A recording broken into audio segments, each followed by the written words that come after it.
Dobrý deň, milé študentky a milí študenti. My sme sa rozhodli z takej iniciatívy katedrovej urobiť takú sériu podcastov k knihám vybrané kapitoly z tranzlatológie 1 a 2, pričom by sme sa chceli tak trochu podrobnejšie venovať každému tomu článku, keďže vieme, že možno bez kontextu je to pomerne ťažké pochopiť a zapamätať si. A je tu so mnou aj kolega docent Dievčoš, za čo mu veľmi pekne ďakujem, že si našiel čas ako keby porozprávať sa o tých konkrétnych článkoch. A je to samozrejme aj z toho dôvodu, že je spoluautorom tejto knihy spolu s docentom Biloveským. A ja sa tak na začiatok chcem spýtať, že čo by si študenti mali vlastne odniesť z tých dvoch kníh, vybrané kapitoly z tranzlatológie 1 a 2, a s akým zámerom ste ako keby ich vôbec zostavovali? Vítaj, Matej, ahoj, ďakujem za pozvanie a ďakujem za otázku. Túto otázku dostávam pomerne často a ja by som chcel vysvetliť ako ten kontext, ktorý viedol tomu k vzniku vlastne vôbec jednotky a dvojky.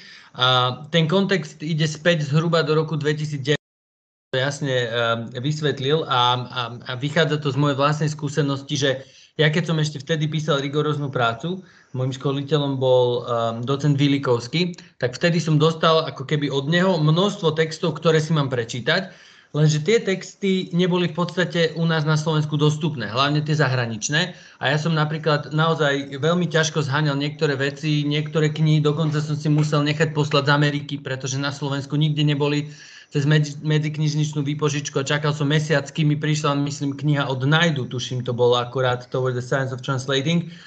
A podobné to bolo aj s tým Jakobsonom a naozaj bol problém zohnať tu tie kvalitné zdroje. A ja som chcel, lebo mne sa tie zdroje v tom čase, keď som písal prácu, zdali mimoriadne relevantné a osobne nechápal som, že prečo my sme sa týmto veciam nevenovali, keď ja som ešte bol študent, že celý čas to bolo de facto len o Popovičovi a zrazu, keď ja som si čítal tie zdroje zo zahraničia, tak mne sa ako keby otvorili oči a hovoril som si, že tak toto by mali aj ostatní mať možnosť si prečítať, ale musia mať tieto položky, jednotlivé texty dostupné. A preto sme sa rozhodli postupne zháňať tie texty a postupne vyberať tie, ktoré by boli podľa môjho názoru najvhodnejšie pre študentov. Takže ako keby toto bola za tým tá idea, ktorá k tomu viedla, k zostaveniu tých kníh, je, že umožniť študentom dostať sa k materiálom, ktoré boli v minulosti a nie tak dávne, povedzme si, že to bol rok 2009 zhruba, boli v podstate nedostupné. Takže toto bol ten hlavný dôvod s tým, že možno idealisticky ja som k tomu pristupoval, že som si myslel, že každý čitateľ mladý bude nadšený z toho, že sa môže dostať k pôvodným textom, lebo ja tiež ako keby razím takú myšlienku, že treba poznať originálne texty a nie len poznať citácie, že čo niektorí iní hovoria o tých zdrojoch a to potom citovať, ale treba poznať ten text priamo, pretože viackrát sa mi stalo, že tiež keď som začínal, alebo keď som ešte bol študent, alebo tesne potom, ako som skončil školu, som sa dostával k tomu, že tieto zdroje niekto cituje, ale ja ich nepoznám. Tak keď som si ich prečítal, tak som zistil, že neraz tie citácie, ktoré som čítal, boli skreslené. A respektíve nesúhlasil som s tým, čo o tých jednotlivých veciach píšu iní translatológovia, teda nesúhlasil som s ich interpretáciou a mal som pocit, že každý by mal možnosť nesúhlasiť s interpretáciou tých citácií a preto som chcel, aby si každý počítal ich v tom pôvodnom kontexte. Pravda je ale, zároveň viem povedať, že áno, počul som z viacerých zdrojov, že študenti toto považujú za doslova za strašiaka a že sa boja tých materiálov, pretože im nerozumejú, ale to nie sú nejaké strašiaky, to nie sú veci, ktoré sú nejak vytesané v kameni. Ja skôr vnímam, a ešte keď som učieval prekladový seminár, skôr som vnímal tie texty ako podklad na diskusiu a podklad na dekonštrukciu. Hej, že teda máme tu nejaké veci, poďme sa o nich rozprávať, povedzme si, že čo si z toho vieme zobrať, čo už neplatí a podobne, že ako keby taký zdroj textov na diskusiu. Hoci možno študenti teraz, ktorí absolvujú tie semináre, majú možno z toho trochu iný pocit. Ale o tom sa asi budeme rozprávať. No jasné. Rovno s tým súvisí taká možno trochu podrývačná otázka, ale samozrejme myslím ju v dobrom, je, že vlastne v čom bude mať takto. Možno, že študenti sa často pýtajú, a je mi jasné, že sa to pýtajú, a že v čom máme profesionálnych prekladateľov aj takých, ktorí napríklad veľa tých teoretických znalostí o translatológii nemajú. Hej? A nie vždy platí nie vždy platí, že tí, čo majú tie teoretické znalosti, sú automaticky lepšie ako tí, čo ich nemajú. Že aká je ako keby čo je tá pridaná hodnota, že keď tí študenti by majú vedieť to, čo je v tej knihe? Ako keby, že čo je tá pridaná hodnota tej teórie podľa teba? Ja by som trochu upravil túto otázku, alebo možno skúsim to v odpovedi sa k tomu dostať, že ja si nemyslím, že študenti sa to majú učiť naspamäť. Hej, že ja si nemyslím, že oni majú vedieť tie texty. Akože určite nie. Nemyslím si, že nejaká definícia, keď sa ju naučia naspamäť, urobí z nich lepšieho prekladateľa a prekladateľku. Určite nie. Tie texty vôbec na to nie sú určené, aby sa ich niekto bifloval naspamäť. Lebo ja vychádzam totižto z predpokladu, že keď dokážem o preklade rozmýšľať, a tieto texty by mi mali k tomu pomôcť, dokážem urobiť lepší preklad len preto, že o ňom viem rozmýšľať inak. Ale ak si ja neviem prepojiť to, čo je napísané v tej teórii s praxou alebo pri uvažovaní o preklade, tak mi sú tie texty úplne že na nič. Úplne na nič. Je úplne nezmyselné, aby niekto si prečítal tie texty, naučil sa ich naspamäť a zabudol ich za 2 dní po skúške a možno roztrhal knihu potom. To absolútne nie je zmysel tej knihy. To znamená, že nemyslím si, že ten, kto ovláda teóriu prekladu, musí nevyhnutne byť lepší prekladateľ, ale myslím si, že keď dokážeme o preklade uvažovať a uvažovať nad tým, čo robíme, je pravdepodobné, že budeme lepšie prekladať ako ľudia, ktorí sa sústredujú iba na slovo, dajme tomu slovo za slovo nahrádzať a nedokážu nad tým prekladom tak uvažovať. Takže hlavným cieľom tých textov je začať rozmýšľať, zvnútorniť ich, vstrebať tie texty a dokázať sa na to pozrieť. Lebo ja napríklad viem, že keď ja som sa dostal k týmto textom a začal som ich vstrebávať a potom som začal prekladať vlastné preklady, tak som bol zdrvený, lebo zrazu som nevedel prekladať. Zrazu som prekladal danú vetu a rozmýšľal som, že ale podľa tejto koncepcie toto nemôžem. A podľa tejto koncepcie áno a podobne. A zo začiatku sa mi oveľa ťažšie prekladalo, lebo som nad tým, čo robím, až príliš veľa rozmýšľal. Takže je vysoko pravdepodobne, že sa toto môže stať, ale ja verím, že ten proces sa v podstate zautomatizuje, lebo to ja často hovorím aj študentom teraz na tlmočení, že vždy, keď rozprávame o tlmočení, že keď študent rozpráva o svojej skúsenosti, čo mu išlo, čo mu nešlo, čo robil, aby mu to išlo, prečo si myslí, že mu to nešlo, tak vytvára teóriu. Vytvára teóriu tlmočenia a takisto každý prekladateľ, ktorý sa rozpráva o preklade akokoľvek, vytvára teóriu prekladu, či si to uvedomuje alebo nie. A povedal by si, napríklad súhlasil by si aj s takým tvrdením, že na rozdiel od tých amatérov, ktorí možno, že nemusia to byť amatéri v tom právom slova zmysle, ale takí, čo napríklad tej teórie nevenujú až toľko pozornosti a sú to profesionálni prekladatelia, že majú tí, čo tej teórii rozumejú a učia sa ju nie naspamäť, ako si povedal, ale snažia sa iba ako keby zvnútorniť, majú oproti tým druhým nejakú výhodu, že môžu napríklad použiť tie texty ako nejaké zdroje, ktorými potvrdia svoje prekladateľské riešenia? Áno, určite. Akože toto je jedna z tých vecí, ďakujem, si ma trošku naviedol k odpovedi tvojou sugestívnou otázkou. Určite áno. Jedna z výhod toho prekladateľského vzdelania je to, že si dokážem svoje riešenia odôvodniť.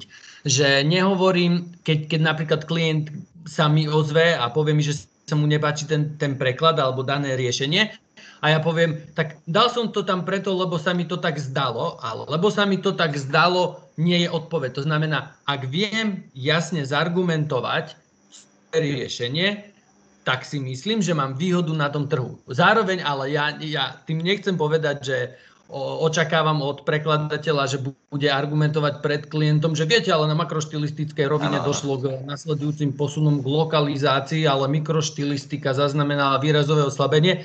Nie, nemyslím si, že toto je spôsob, ako komunikovať s klientom. A na základe týchto teoretických vedomostí ľudskými slovami, jednoduchými, takými, ktorými náš klient, ktorý sa nevyzná v preklade, bude rozumieť, si dokážeme to riešenie obhájiť. Takže v tomto si myslím, že možno je aj kľúčová úloha teórie prekladu v praktickej príprave prekladateľov. Vedieť si odôvodniť svoje riešenie. Jasné, dobre. Takže to by sme mali tak všeobecne k tým knihám, že teda prečo vznikli. Ďakujeme pekne za tento diskurs. A teraz by sme sa možno dostali k tomu, že ako sú zoradené. je zrejme, už keď sa pozrieme na obsah tej knihy, že sú to vlastne články rôznych, a nie nevyhnutne vždy translatológov, sú tam aj nejaké lingvistické články zamerané možno viacej na lingvistiku a na lingvistický pohľad na preklad, ale je to proste zbierka rôznych článkov, ktoré sú v tom vývine translatológie pomerne kľúčové a sú zoradené v akýchsi takých logických celkoch. Tak ak by sme sa dostali rovno k tomu prvému, ten prvý celok vlastne v prvých vybraných kapitolách z translatológie je k základným pojmom translatológie a vlastne obsahuje dva články. Prvý je od Jamesa Holmesa, Name and Nature of Translation Studies, a druhý od Romana Jakobsona od Linguistic Aspects of Translation.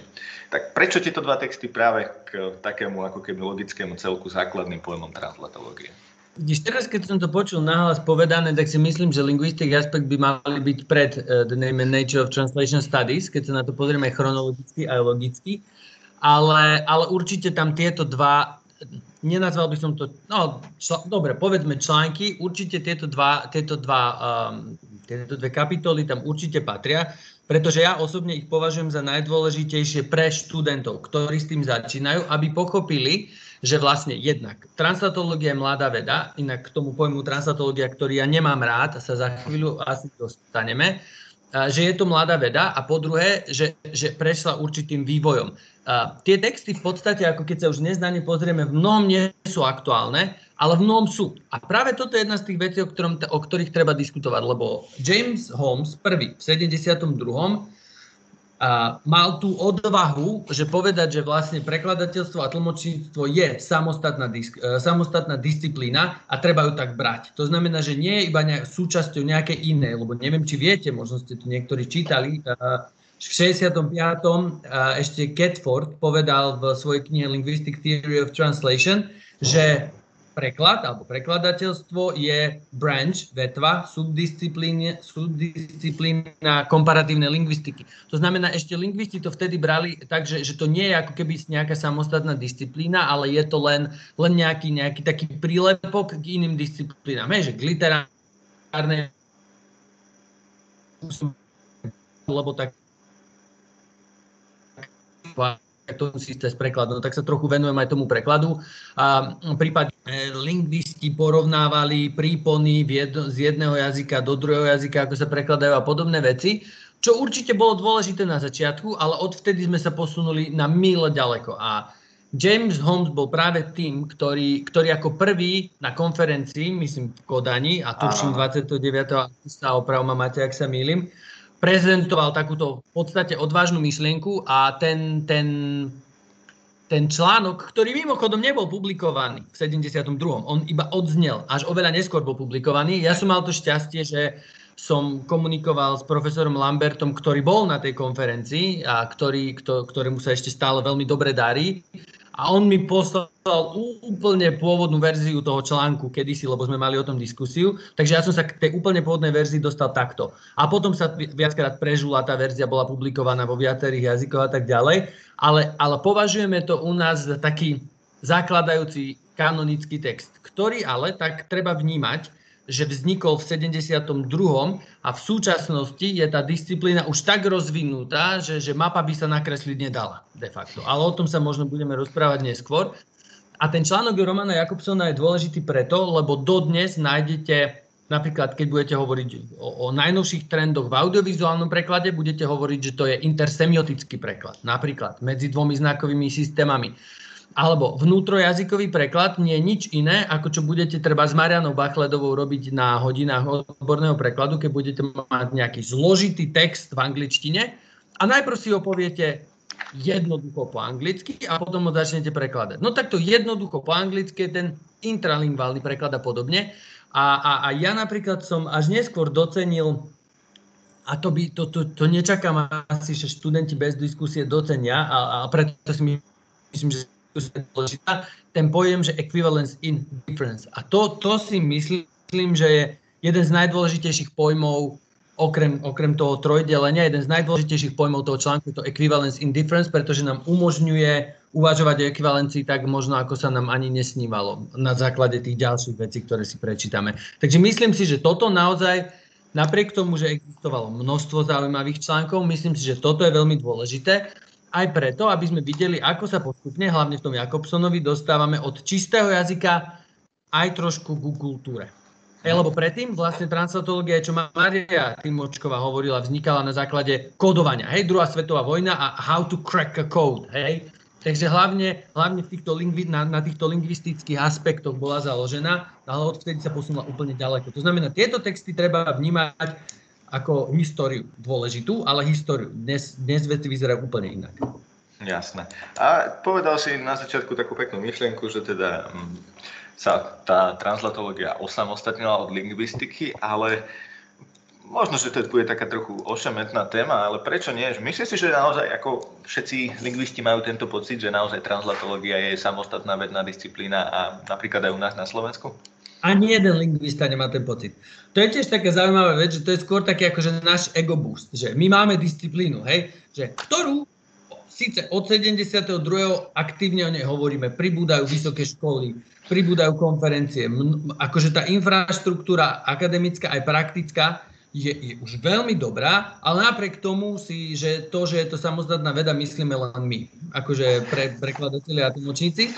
A ja chcem dúfať, aj to som niekde písal nedávno, že ja len dúfam, že sa nám podarí lepšie komunikovať s tými ostatnými disciplínami, lebo ten paradox je ten, že ja keď som začínal s prekladom a tlmočením, tak ja som bol taký akože hrdý translatológ a myslel som si, že pravda, že akože je to samostatná veda, všetci o tom vedia, celý svet nás uznáva a až časom som postupne prichádzal na to, že to vôbec nie je pravda a že to je len taká naša bublina, ktorú sme si vytvorili a že musíme urobiť ešte veľa roboty, aby sme ustáli sami seba pred tými ostatnými disciplínami, aby nás proste nezhotli. A k tomu vedú aj tie súčasné napríklad tendencie zrušiť prekladateľstvo a tlmočníctvo ako viazanú živnosť.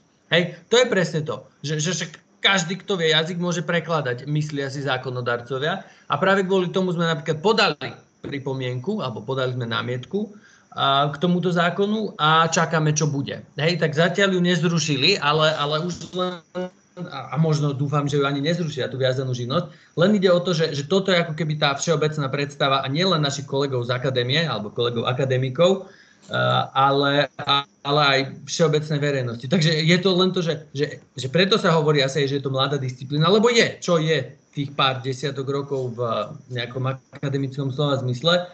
Práve tým, že je to tá mladá disciplína, znamená, že ju treba ustať a obhájiť. A možno na záver tých úvah všetci prídeme na to, že a vlastne na čo? Že na čo nám je. Hej, že kľudne rátam aj s tou hypotézou, že na konci si povieme, že a vlastne fakt, na čo? Chcem veriť, že nie. Ale som pripravený na to, že to bude jeden z výsledkov. Ako ja tiež verím, že dospieme k opačnému záveru, ale dobre, sme v roku 72, v Kodani, vypočujeme si Holmesa. A teraz by mohli si študenti povedať, to znamená, že do roku 1972 nikto o preklade nepísal? Ale to nie je pravda. Akože nikto nehovoril o translatológii ako o vede samostatnej.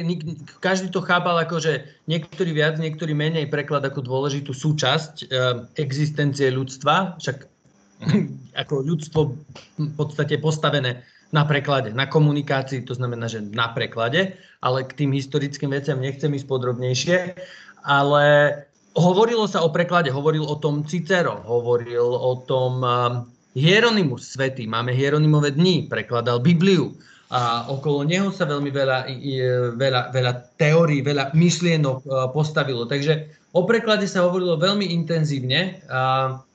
Dokonca prekladateľov Biblie upáľovali, takže asi to je dôvod, že to bola vážna vec. Takže môžeme chápať ako keby ten 72. ako výsledok nejakého spoločenského vývoja, nejakého začínajúceho myslenia o preklade, ktoré začalo veľmi dávno a postupne teda sa menilo možno na to takéto vedeckejšie poznanie, aj keď teda možno, že v tom úplne fungul v význame, možno poperovskom, stále to nedokážeme chápať ako vedu, alebo teda to sa môžeme sporiť.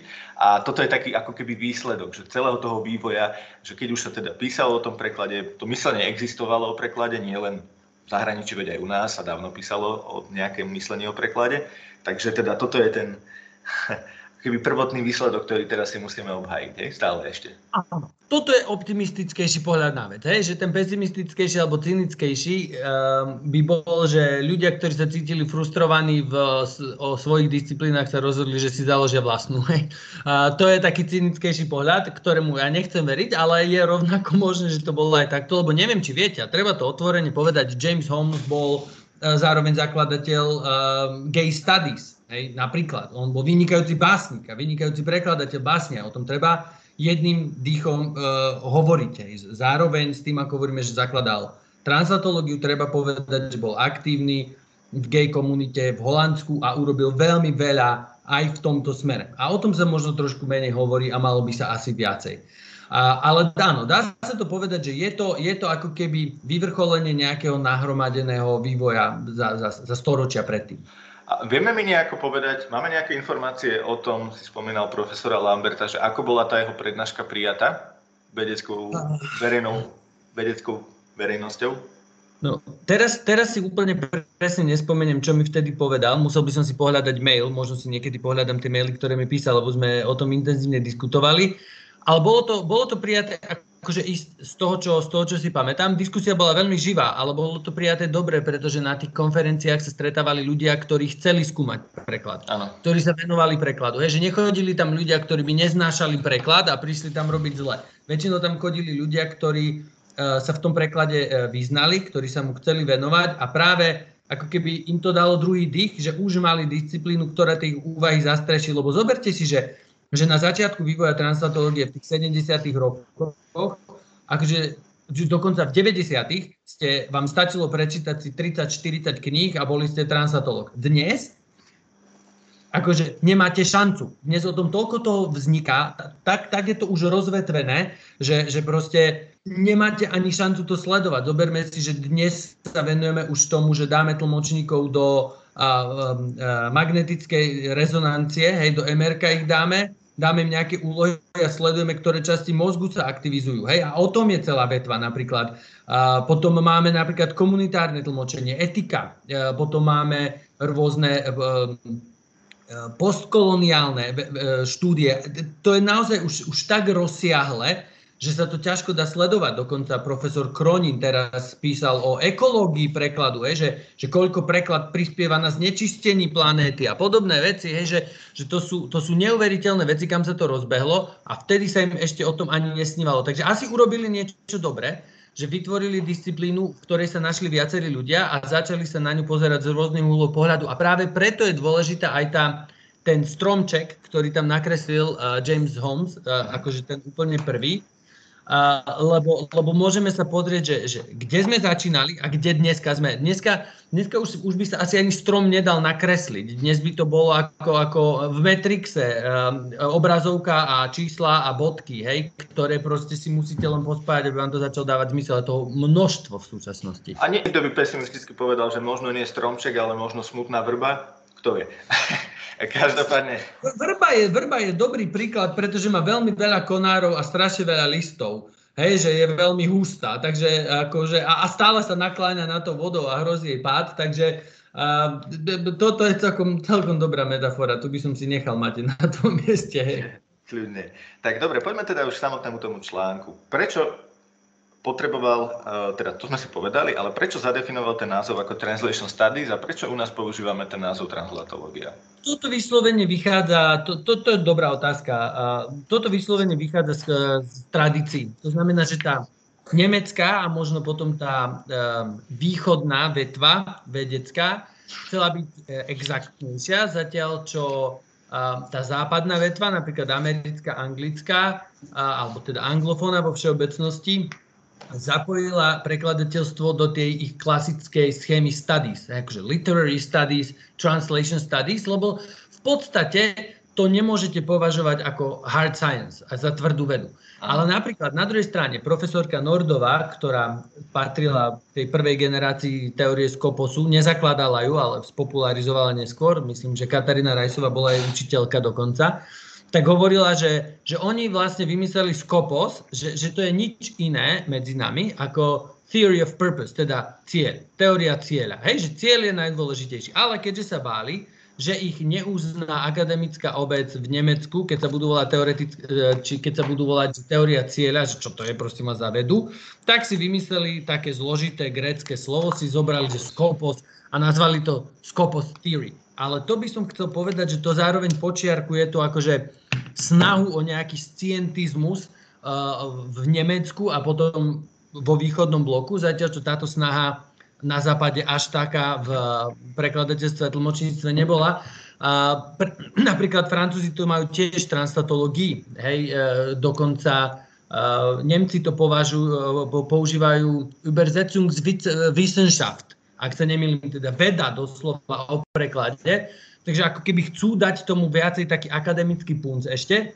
Ja osobne, ak môžem sa priznať, nie som veľkým fanúšikom toho pojmu translatológia, lebo podľa mňa zbytočne mystifikuje preklad a tlmočenie a zároveň aj vo vlastných prácach sa vyhýbam takým slovom ako translátor, translát, transfer a podobne, že je to prekladateľ, preklad a prenos informácií pre mňa aspoň, ale rozumiem, že ľudia napríklad, ktorí vychádzajú z tej také exaktnejšej tradície, si potrpia na týchto termínoch a je to v poriadku, len chcem, aby študenti vedeli, že translát je teda preklad a translátor je prekladateľ. Hej, že keď si predstavím, že ako by sa čítali tie texty, keby sme ich písali normálne. Hej. No a toto je možno si mi teraz nahral úplne na perfektnú otázku, pretože často študenti sa ponúsujú na to, že tie texty sú proste písané komplikovane. A prečo? Prečo mal niekto potrebu to písať takto komplikovane? A možno ten scientizmus, ktorý si povedal, s tým úzko súvisí. Úzko súvisí a hlavne v tom, že v časoch, kedy vznikali napríklad Holmesové, Popovičové texty, a tá tradícia bola úplne iná. Hej, že ten akademický, použijem cudzie slovo, diskurs, vyzeral trošku inak. To znamená, že tomu jazyku, takým jazykom sa hovorilo. Tomu jazyku rozumeli ľudia, ktorí sa orientovali v preklade a v tlmočení alebo v lingvistike vo všeobecnosti. Tá situácia bola úplne iná. Ale už aj teraz, keď sa pozriete na proste tradíciu, že ako sa píšu knihy. Napríklad, keď si porovnáte, ak ste niektorí čítali, ale ak ste druháci, tak predpokladám, že tento rok máte aj so mnou skúšku z toho. Daniel Žill napísal knihu Basic Concept and Models for Translation and Interpreting. A to je jedna kniha, ktorá sa číta ako v podstate rozprávka na dobrú noc. Je veľmi jednoducho písaná. Alebo napríklad, keď si to porovnáte s knihou od Daniely Muglovej, Preklad, tlmočenie, komunikácia, alebo Prečo padla babylonská väža, to sú krásne príklady, ako to môže vyzerať, keď je ten text napísaný popularizačne alebo pre čitateľov, tak aby tomu ľudia pochopili, že to nie je vyslovene písané pre akademikov, ktorí ovládajú nejaký špeciálny kód.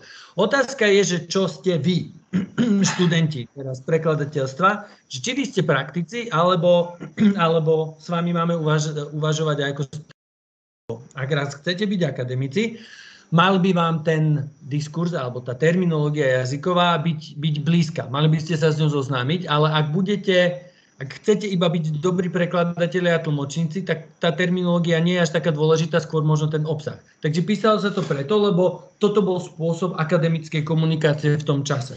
A preto si myslím, že na tých seminároch je potrebný intralingválny preklad, to znamená tie texty prekladať do jazyka súčasnosti. Jasné. Dobre, ten článok v podstate sa skladá ako keby z takých dvoch vecí. Prvé je zadefinovanie toho pojmu Translation Studies, ktorý sme si teda povedali, že úzko súvisí s takou rozdielnou tradíciou vedy na západe a vedy u nás, že u nás možno, že ten scientizmus je väčší a máme potrebu tam dať do všetkých názvov vied to logos, to grécke, čo znamená veda, kdežto aj napriek tomu, že to tá tvrdá veda nie je, že to nie sú tie prírodné vedy a tak ďalej. Ale môže to byť tvrdá veda. Hej, môže to byť tvrdá veda. Akože to sú veci, o ktorých sa nám tu ešte pred 30 rokmi, kedy sme sa sústreďovali hlavne na umelecký preklad, ani nesnívalo, ale dnes tu máme proste programy na obrovské kvalitatívne a kvantitatívne spracovanie dát. Vieme proste robiť štatistiky, vieme robiť experimenty, vieme proste robiť neuveriteľné veci. Takže myslím si, že máme potenciál presunúť sa do tých tvrdých vied. Otázka ale je, či to chceme. Lebo stále je tu protitlak proti takému tomu scientizmu alebo proti takým exaktným metodám v translatológii. To je momentálne diskusia, ktorá živo prebieha. Takže že nie sme, ale áno, nie sme, ale môžeme byť, respektíve je tu potenciál na to, ak bude záujem. Ja som mal na mysli skôr len tú tradíciu, že proste na západe všetko, čo nie sú prírodné vedy, sú väčšinou stádis. Kdežto u nás proste všetko je to logos. Hej. Tak som to myslel. Jasné, že môžeme hovoriť o empirickom obrate a k tomu možno, že aby sme ešte nezaplietli hlavy študentom, sa dostaneme niekedy v neskôrších podcastoch. Dobre, ale takže tá prvá časť je zadefinovanie toho názvu a tá druhá časť je to, čo si nazval pred chvíľočkou stromček. Hej, teda strom tej disciplíny, ktorý teda stanovuje, že ako tá disciplína vyzerá. No a na základe čoho si Holmes povedal, že ten strom bude vyzerať presne takto? Boli to nejaké empirické výskumy, ktoré on sledoval, že sa dejú a snažil sa ich nejako rozdeliť, alebo akým spôsobom vôbec ten strom vznikol? Z úsudku a z diskusí. Jedine. Akože na základe toho, čo sledovali, ako sa tá veda v súčasnosti vyvíja, alebo teda veda.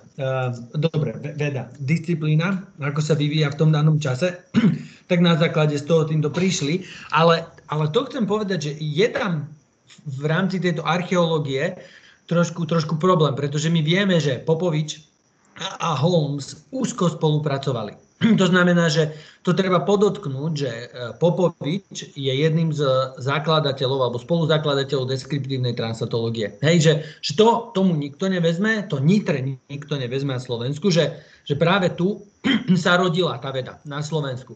Ale teraz dostať sa k tomu, že kto bol s čím prvý a prečo to urobil presne tak, ako to urobil a nie inak, a či inšpiroval Popovič Holmesa, alebo Túry Holmesa, alebo Holmes Túryho a Popoviča, to sa zrejme nedozvieme, pretože mnohé z tých vecí, ako som sa rozprával aj s profesorom Lambertom, zostali na konferenciách, nikdy sa nepublikovali. Takže to boli ich diskusie. Takže jediná vec, ako sa k odpovedem na tieto otázky, ktoré ty hovoríš, že dostať, je rozprávať sa s tými pamätníkmi, ktorí tam ešte boli na tých diskusiách a pamätajú si ten vývoj. Takže neviem povedať, ja presne ti neviem povedať.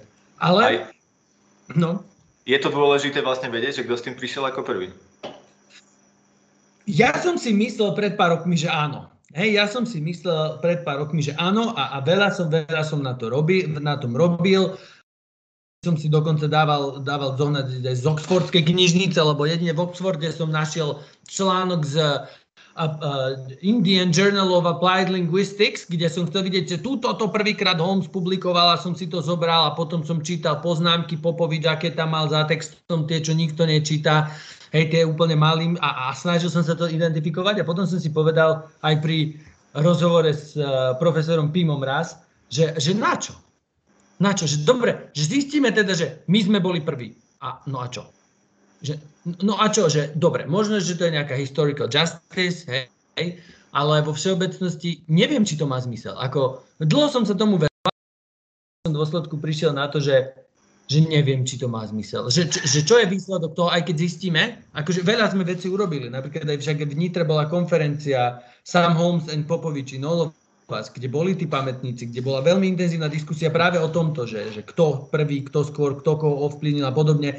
Viem o niektorých kolegoch z Čiech, ktorí boli, nebudem menovať teraz, ale v Izraeli si pozrieť dizertačnú prácu Túryho a Zohara, hej, a pozreli si bibliografiu a potom sa pozreli na to, keď to bolo v hebrejčine a potom publikované dielo v angličtine a prečo tam už neboli tie zdroje isté, ktoré boli v tom a podobne, že môžeme ísť do takýchto detailov, len ja sa sám seba stále viac pýtam, že na čo. Netvrdím, že to nebudem robiť, len stále akože rozmýšľam, že či je to pre študentov dôležité, alebo nie. Pre študentov, ktorí chcú prakticky sa venovať prekladu a tlmočeniu, si nemyslím, že to je dôležité. Jasne. Pre tých, ktorí sa chcú venovať teórii, by to mohlo byť zaujímavé. Jasné, dobre. Tak pozrime sa ešte v rýchlosti rovno na tú mapu, alebo teda stromček tej disciplíny. A teda vo všeobecnosti rozkladá translatológiu na tzv. Pure Applied.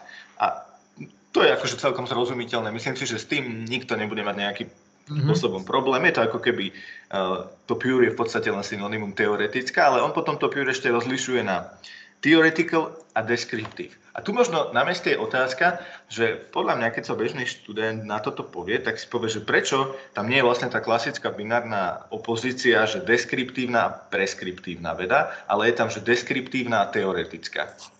To je veľmi dôležité povedať, lebo oni neuvažovali o preskriptívnej translatológii do takej miery. Práve, že oni ako deskriptívna translatológia absolútny protipol preskriptívnej, lebo deskriptívna translatológia vám nehovorí, čo máte robiť. Ona iba sa pozrie na to, čo je a popíše to a snaží sa kategorizovať. A zrejme naši študenti by možno viacej preskripcie čakali, že im povieme presne, že keď budete robiť týchto 6 krokov, zodpovedne budú z vás dobrí prekladatelia. Toho sa treba hneď zbaviť. Toto v preklade neexistuje. Proste existuje určitá dobrá prax, ktorá pozorovaním, teda deskripciou vznikla, ale nikto vám nepovie, pretože že každý klient je iný, každý text je iný, každá doba je iná, preto vám nikto nedá presný návod. Hej? A tie texty vám len pomôžu sa možno v tom trošku lepšie zorientovať a úplne v ideálnom prípade vám spôsobiť v hlave totálny zmetok. Ten totálny je dôležitá fáza prípravy prekladateľov a tlmočníkov, lebo z toho zmetku potom vznikajú dobré nápady. A myslím si, že tú preskriptívnu tam preto nedá, lebo oni o nej ako o nejakej súčasti translatológie úplne neuvažovali. Tak a potom, kde by si urobil ako keby tú delimitačnú čiaru, že kde, zase uvidíš, ten scientizmus sa mi tu vkráda. Kde by si ako keby rozdielil, že v čom je rozdiel medzi tou deskriptívnou translatológiou a tou teoretickou? Deskriptívna translatológia sa oveľa viacej venuje praktickým záležitostiam prekladu, teda funkcia prekladu. Hej? Zatiaľ, čo tá deskriptívna, teda tá teoretická sa venuje trošku iným. Hej? Že zase ju tam máme, že napríklad keď sa pozrieme ďalej do toho stromčeka a ja si ho otvorím, tam uvidíme, že sa nachádza napríklad problem oriented. Hej? A teraz tam sú tie problémy, ktoré sú rozpísané, ktorým sa v tom danom čase mala sústreďovať translatológia, teda nie ako celok, ale len na ten jeden problém. Napríklad, že vidíme tu medium restricted, area restricted, rank restricted, text type restricted a tak ďalej. To už sú jednotlivé veci, na ktoré sa chceme zamerať. To znamená, inými slovami, môžete byť odborník na Pure Translation Studies, kedy zhora, ako keby sledujete tú situáciu a potom tam máte tie pilné mravce, hej, ktorí robia proste problem restricted, text type restricted, area restricted štúdie a vrtajú sa len v tom napríklad. Medium restricted, to bude, že tlmočenie, preklad, audiovizuálny preklad a tak ďalej. Hej, že budeme sa pozerať len na toto. Potom máme napríklad time restricted, tak pozrieme sa, akú úlohu hrá aktualizácia napríklad v procese prekladu a do akej miery preklad starne a podobne. A na tomto si môžete založiť kariéru len na time restricted translation study, že tomuto sa budete venovať napríklad celý život. Takže to je ako keby snaha Holmesova o identifikovanie tých najčastejších oblastí, v ktorých sa dá preklad skúmať. Ale odporúčam vám mimochodom, pozrite si Popovičovú mapku. Akože on to nenakreslil vtedy na mapu, ale je to mimoriadne podobné tomuto. A ja som svojho času urobil takú hypotézu, ktorá neviem, či sa mi potvrdila, že táto Holmesova mapa je známejšia ako Popovičova, pretože Popovič ju nikdy nenakreslil do mapky. ale napísal to ako, že po A, po B, po C, po prvé, po druhé, po tretie, ale nikdy to nedal do takéhoto grafického nejakého dizajnu a odporúčal by som vám to porovnať si, napríklad toho Holmesa a Popoviča, je to pomerne zaujímavé. Ale sami musíte vedieť, že prečo by ste to robili. Hej, že musíte v sebe nájsť motiváciu, lebo určite nie preto, len aby ste sa to naučili na skúšku. To by asi nedávalo zmysel. No a keď máme teda rozdelené vo všeobecnosti tú translatológiu na aplikovanú a pure, hej, alebo teda tú teoretickú vo všeobecnosti, alebo čistú, nazvime to, tak pri tej aplikovanej máme, že prekladateľské vyučovanie vlastne, hej, ten translator training, ako keby vyučovanie prekladu, translation aids, teda nejaké pomôcky, slovníky, card nástroje, všetko možné, čo existuje a potom kritika prekladu. A platí pri tomto, mohol by som povedať veľmi zjednodušene, a opravom, ak sa mýlim, že vlastne tie poznatky, ktoré sa získajú z toho Pure Translation Studies, teda či už sú to tie teoretické, čisto bez nejakého pohľadu na empirické texty alebo deskriptívne, sa potom vlastne majú použiť v tej aplikovanej translatológii na tvorbu napríklad tých dvojjazyčných bilingválnych slovníkov, tvorbu kad nástrojov, hodnotiace nástroje v kritike prekladu, spôsob, akým sa vyučuje ten preklad? Nemôžem nesúhlasiť. Máš absolútnu pravdu.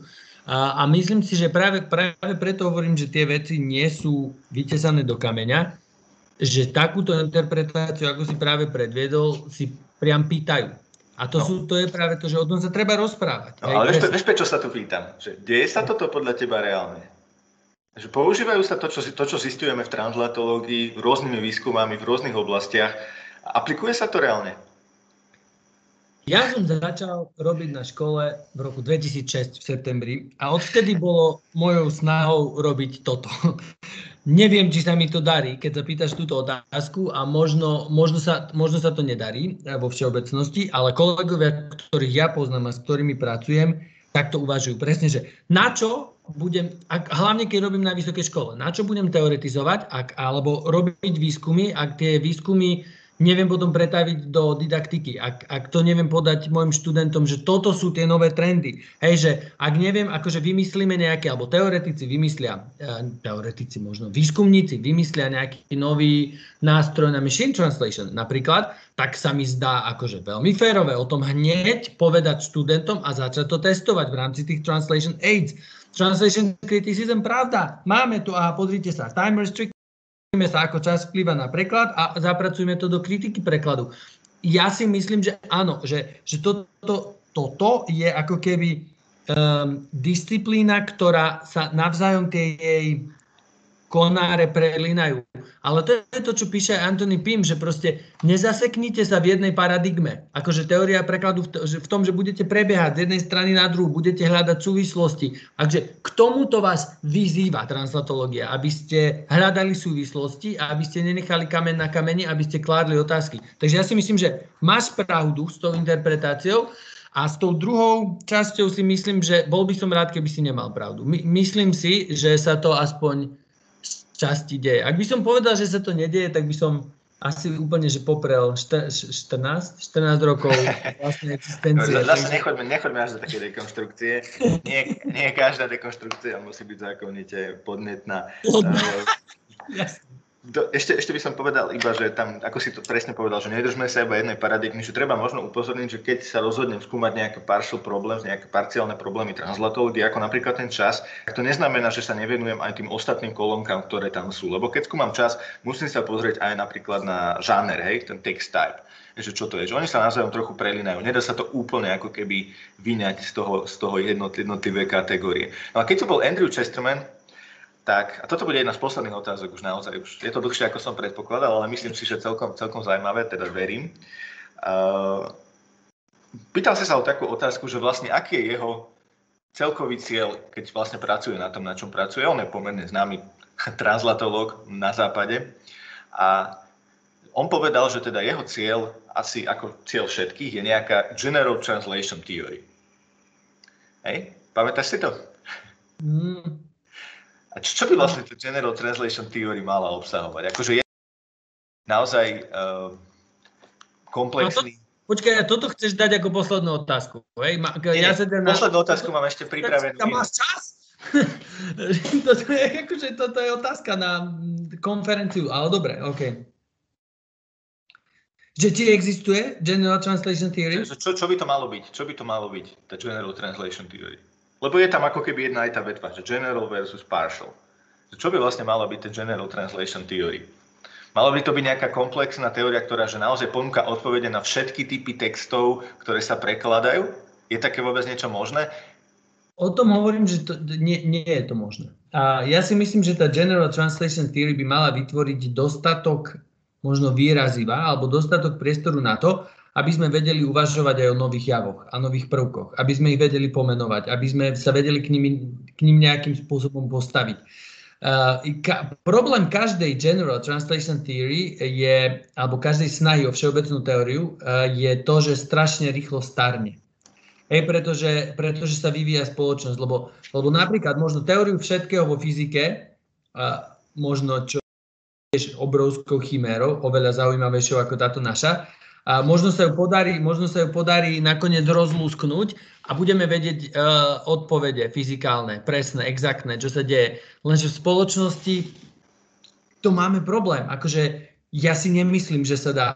Určite tam chceme dospieť, ale nemyslím si, že sa tam dostaneme. Akože nemyslím si, že General Translation Theory niekedy bude hotová. Ale toto som presne chcel počuť od teba, že ako keby to je ten nejaký cieľ, ktorý sa reálne asi nikdy nedosiahne, ale asi je to jediný význam, ktorý môžu mať všetky tie ostatné štúdie, ktoré sa robia, je práve cieľom k tej nejakej všeobecnej teórii prekladu. Ale toto je, Matej, toto, čo ty hovoríš, také veľmi latentné, lebo napríklad, keď si čítaš momentálne časopisy najnovšie, ktoré vychádzajú, nikto z nich ti nenapíše, že môjim cieľom je prísť. Jasné. Hej, že oni proste riešia a toto je to, oni riešia tú svoju čiastkovú otázku. Do akej miery vplýva stres na simultánne tlmočenie? Hej, a teraz úloha tých General Translation Theories je ako keby pospájať tieto čriepky, hej, do niečoho väčšieho. Lebo keby to každý vedec písal, to sa ani nedá asi. Že neviem, dokonca sú výskumy o ergonomiky, hej, že ako prekladateľom odchádza chrbát, hej, podľa toho, akú majú stoličku, hej, až do takýchto vecí ideme. A nikto z nich nepíše, že môjim cieľom je prispieť svojou časťou do vzniku všeobecnej teórie prekladu tým, že vysvetlím, ako prekladateľ boli chrbát, keď robia 7 hodín na zlej stoličke, hej. Že to je to ťažké, to abstrahovanie z týchto čriepkov nejakej všeobecnej teórie prekladu. A tých čriepkov toľko pribúda, tých aspektov profesie, že nemyslím si, že to pôjde tak ľahko. Dobre. Ja by som to možno ukončil celé takou peknou záverečnou vetou, ktorá je aj na konci tohto článku. A mne sa teda veľmi páči. Je tam napísané, že let the meta discussion begin. Hej, tak verím, že toto bude aj ten zámer toho nášho podcastu, aby teda tá metadiskusia, diskusia o diskusii začala aj v študentských radoch. Tak verím, že sme študentom a študentkám priblížili trošku teda, čo chce táto kniha povedať a zamerali sa na prvý článok. A verím, že sa stretneme aj pri ďalších podcastoch, kde sa pozrieme možno na niektoré iné články. Toto bol taký širší úvod, ale vyslovene ten ako keby základný kameň translatológie si to žiadal, si myslím. Tak ďakujem ti veľmi pekne, že si našiel ten čas. Teda. Ďakujem ja veľmi pekne, teším sa na pokračovanie. Dovidenia. Dovidenia.